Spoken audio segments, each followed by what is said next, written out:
Hey, good morning, everyone. Welcome to Season 6, Episode 17 of the Roast West Coast Coffee Podcast. I'm Ryan Wolt, and this is the show where I bring you the stories of coffee professionals, entrepreneurship, and coffee education. Siri Simran Khalsa, the Executive Director of Coffee at Lofty Coffee in Southern California, is back for the last time this season to help us get coffee smarter.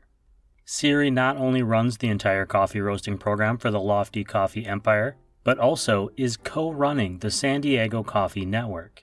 Today we chat about some coffee drinks that many of us have heard of, but not everyone agrees on the definition of. I can't wait, so hustle up, fill your cup with coffee, and let's get to it.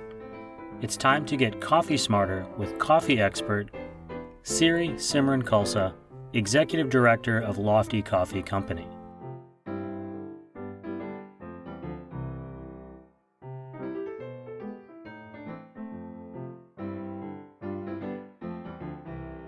Siri Simran Khalsa, Coffee Director, Executive Coffee Director at Lofty Coffee. I can't remember which title you go by these days. All Empire person of Lofty Coffee's coffee production team. Welcome back to the Roast West Coast podcast. Thanks for being here.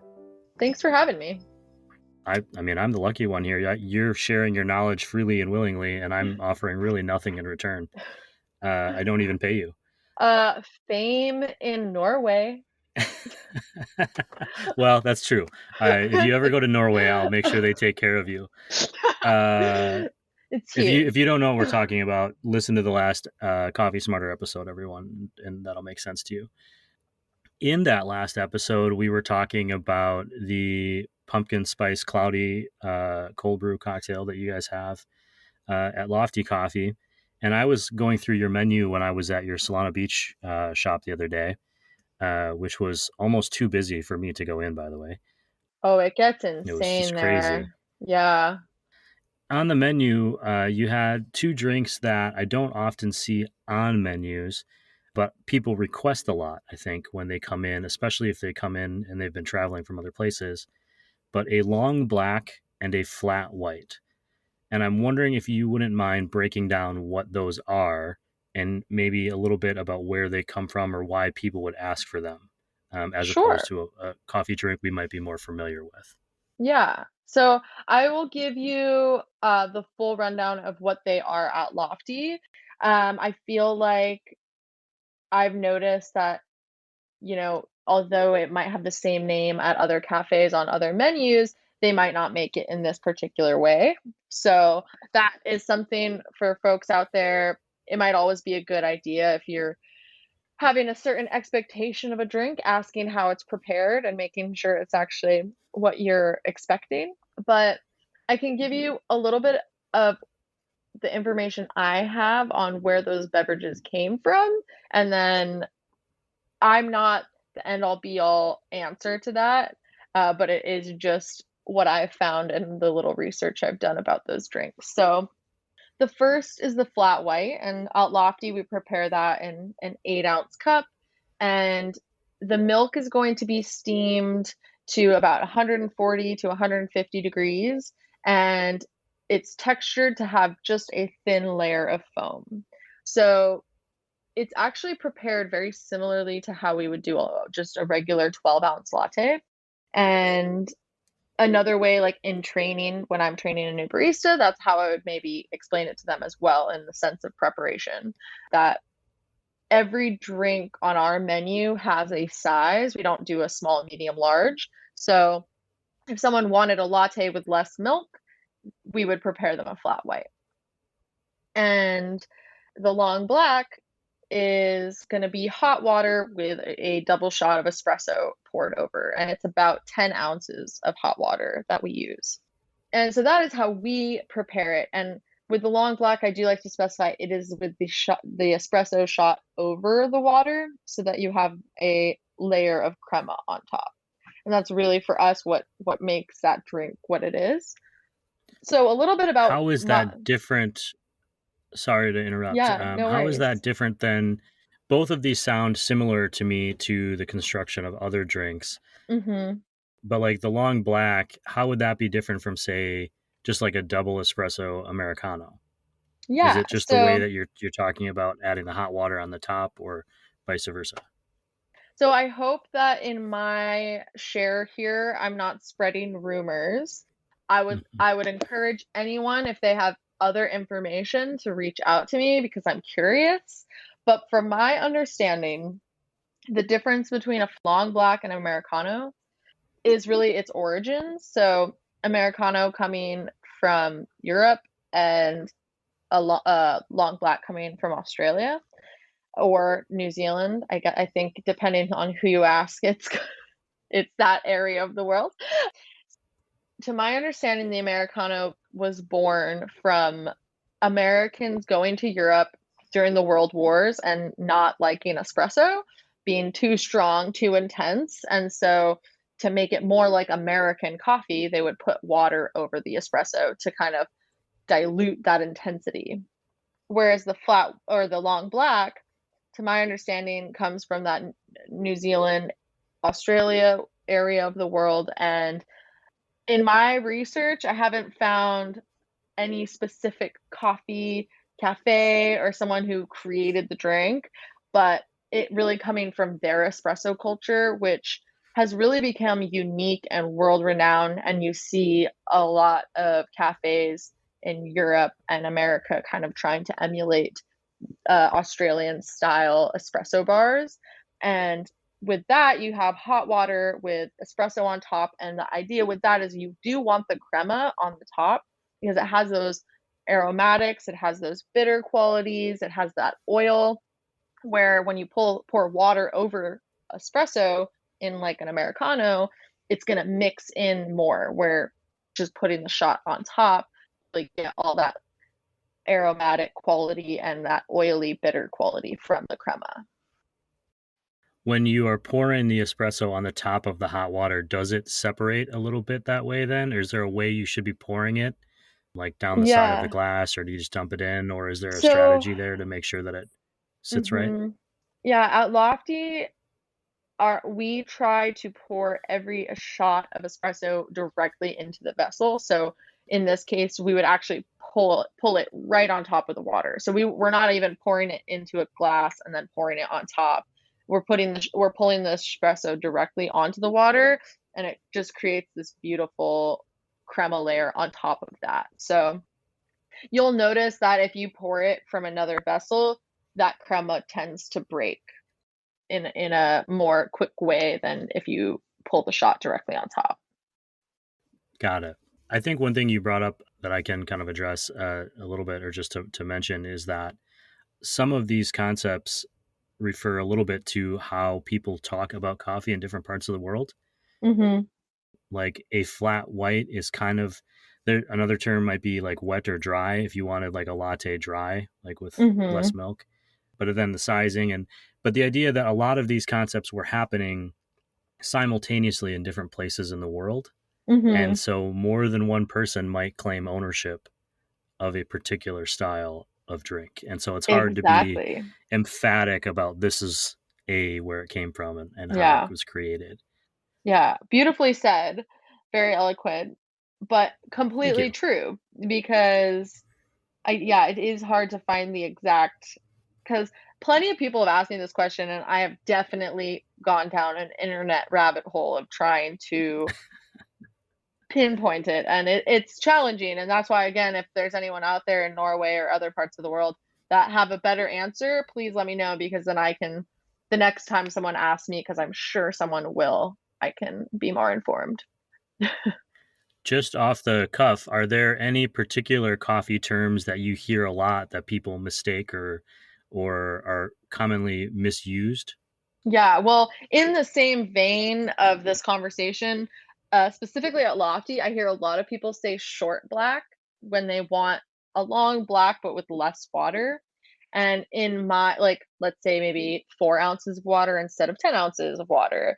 Um, Although in my Google rabbit hole, I've actually found that a short black is actually a term for just a double shot of espresso, not espresso and Hmm. water.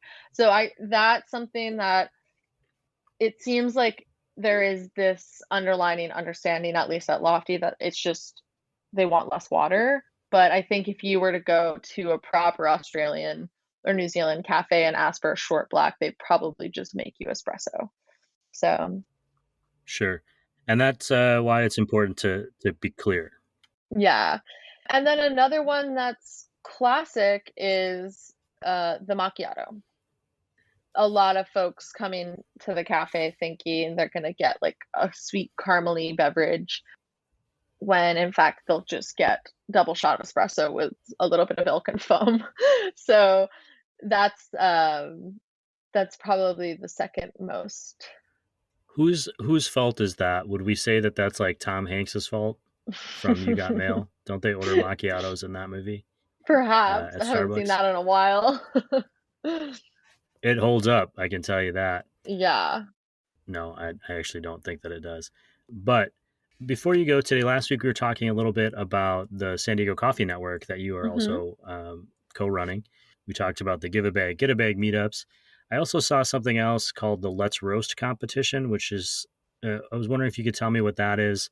And it seemed like it was geared more towards like a roasting competition. And how do you go about even setting something like that up or getting people involved? Yeah, I'm so happy you asked. It was so fun. It was such a blast. Thank you to everyone who participated, and a huge congratulations to Justin from Gentile. He was the winner of the competition. But what actually sparked this idea was we had a friend who had a 150-pound bag of coffee that he wasn't using, and he didn't want to, of course, he didn't want to throw it away, but he wanted to make sure that it was had a proper home and used well. So he reached out to us and was like, if I donated this to the network, like, would something would you guys be able to use it? And so it kind of sparked the idea of like, oh, okay, well, we have this bag of coffee that we could do something fun with. So I'll say the bag of coffee lived in our storage unit for a few months while we figured out how to execute this event. So, how we went about it was putting a call out to people who are interested in competing in a roasting event. And we had, the idea was that we'd split the bag up into six equal parts, and that six competitors would be able to roast the coffee in a way that they'd want to present it. And how we selected the competitors is we just had a brief survey. The idea was we wanted people that were kind of they had maybe more than 6 months of experience, but weren't experts in roasting. So the range was everyone. I think people who'd been roasting the least was maybe roasting a year, and the most experience was roasting 2 to 3 years. So we selected our competitors, and we had about 15 applicants, and we had to narrow it down, which was challenging. But I think a part of it was definitely like giving the opportunity to newer roasters, and then giving it to people who had a compelling reason to compete. And so they each got about 20 pounds of coffee, and they had a few weeks to dial it into where they thought it was going to be the best to present. And then they submitted a sample, and we had a panel of 5 judges to do it. And we did this blind cupping where we changed everyone's name into numbers, and then through that changed every numbers into letters. So it was like double blind. So there were going to be a little to no bias of, knowing whose coffee's who. And we held a cupping, evaluated all the coffees. We kind of created our own cupping sheet to make sense for this context. And from there, we were able to select a winner, and it was interesting to cup with a variety of different roasters at different levels as well, seeing what qualities of the coffee people liked, what qualities people didn't like as much. But it was really, really interesting. And along the way, we held a panel of a talking panel with the people who were judging.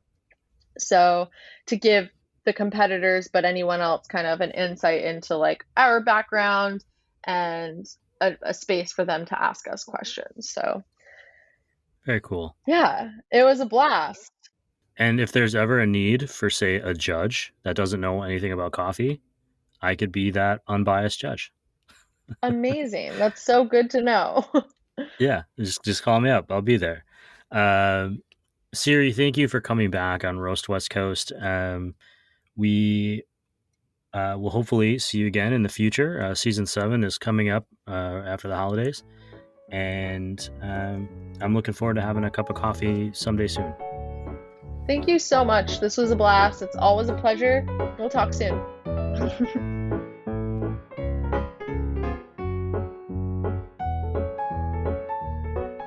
Okay, to recap. For starters, don't let Siri's modesty fool you. She is a true coffee expert, and someone that I trust to go to for coffee guidance. But that doesn't mean that more than one thing can't be true. Coffee and culture surrounding coffee has been evolving around the world since the 15th century.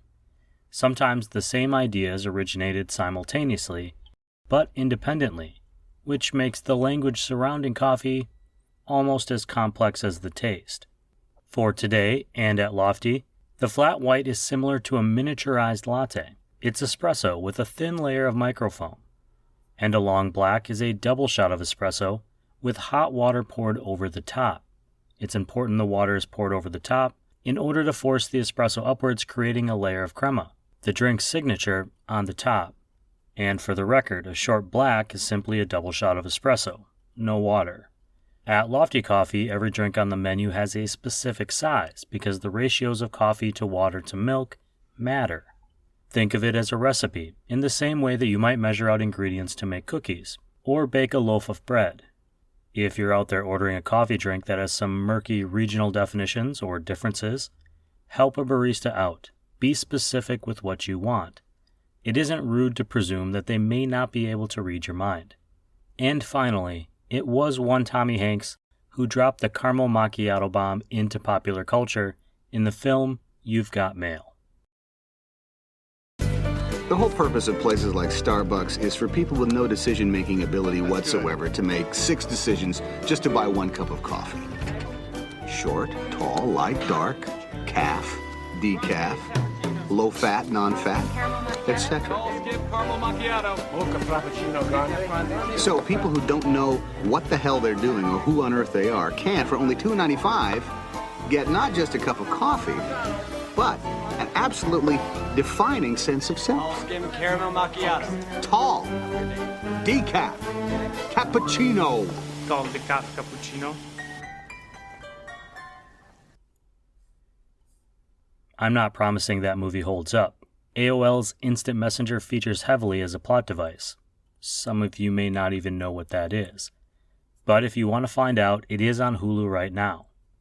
Today's episode came at a good time for me because I'm going to be dusting off my rusty barista skills and working as a guest barista for Coffee Cycle Roasting at Trailfest, an annual fundraiser for the San Diego Mountain Biking Association, this weekend in Southern California.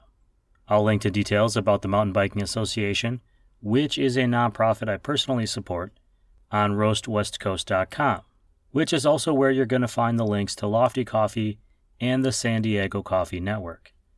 RoastWestCoast.com is also where this show's newsletter lives online. You can listen to the podcast there, learn more about the guests on this show, and for paid subscribers, read the Bean Journal and the upcoming barista features. Check it out. If you find value, please subscribe. Paid subscriptions are how I grow this podcast. A lot of the coffee content on this show originates from the few coffee industry partners that I rely on for expertise and support. They include Café Laterre, Steady State Coffee Roasting, Camp Coffee Company, the aforementioned Coffee Cycle Roasting, Ignite Coffee Company, soon to be open, Maria Coffee, Cape Horn Coffee Importers, Zumbar Coffee and Tea, Mostra Coffee Company. We are so close to the Mosterland anniversary event. Be sure to get your tickets on mostercoffee.com, and Ascend Coffee Roasters. Aaron from Ascend just reached out to let me know that they have new cold brew packs, which you can take home and use to brew your own cold brew. They look like giant tea bags with the coffee already ground up and measured for you, with easy-to-follow instructions on the bag to ensure you're brewing it correctly. The starter pack even comes with a 64-ounce glass jar to brew in. After that, just pick up the refills. Every bag makes 3 gallons of cold brew, and you can choose between light and medium roasts. I'm looking forward to trying it myself. Thank you for listening and for supporting this show. This episode of the Roast West Coast Coffee Podcast has been written, produced, and recorded by me, Ryan Wolt. I hope this episode has found you happy, healthy, and with at least enough sanity to make it through the day. Always tip your baristas, and be sure to drink good coffee.